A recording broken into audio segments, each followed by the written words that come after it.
we're gonna go ahead and go over the TAQ 56 and the best loadout you can use for Warzone.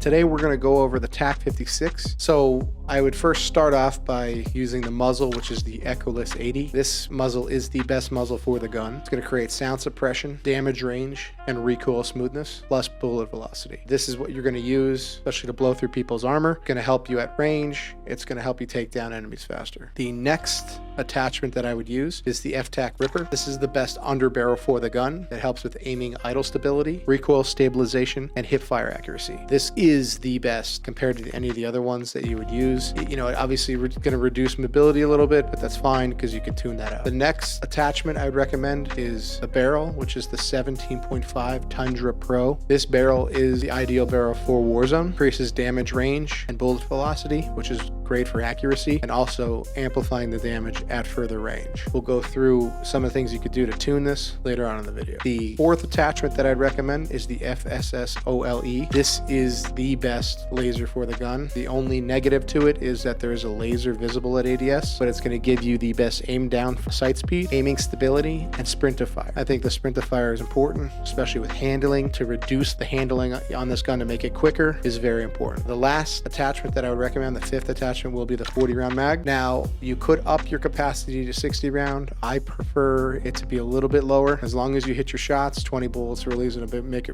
or break. Maybe in quads, in trios. You're doing duos, solos. I mean, I recommend just running the 40 round just because it's going to obviously reduce the mobility and handling as you go up onto the large one. Now it's kind of insequential.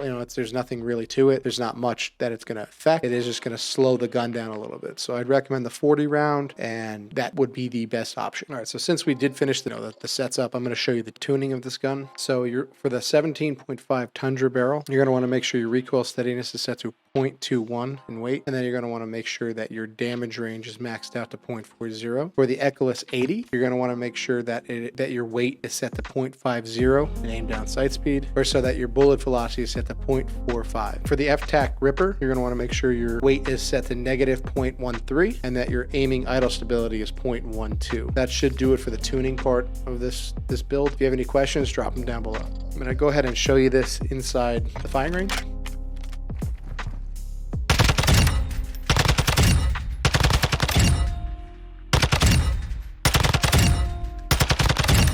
So some takeaway notes that you could do with this build as well is you can obviously substitute the barrel, which is going to reduce a lot of damage range and bullet velocity.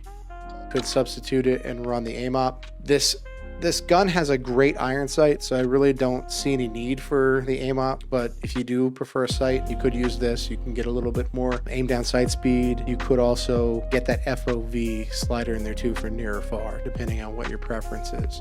Now you will, like I said, you will forfeit damage range and accuracy if you do not use the barrel. Other than that, if you wanted to substitute the barrel even lower, you could use the FSS combat grip, which will give you more recoil control, or you could make it more steady. I would recommend though kind of staying with that 17.5 for Warzone. So that's pretty much the build. If you guys have any questions, drop them down in the comments. Great if you subscribe, give it a thumbs up. Go ahead and try the gun out. Let me know what you think of it. If you like it, drop a comment, and thanks for stopping by.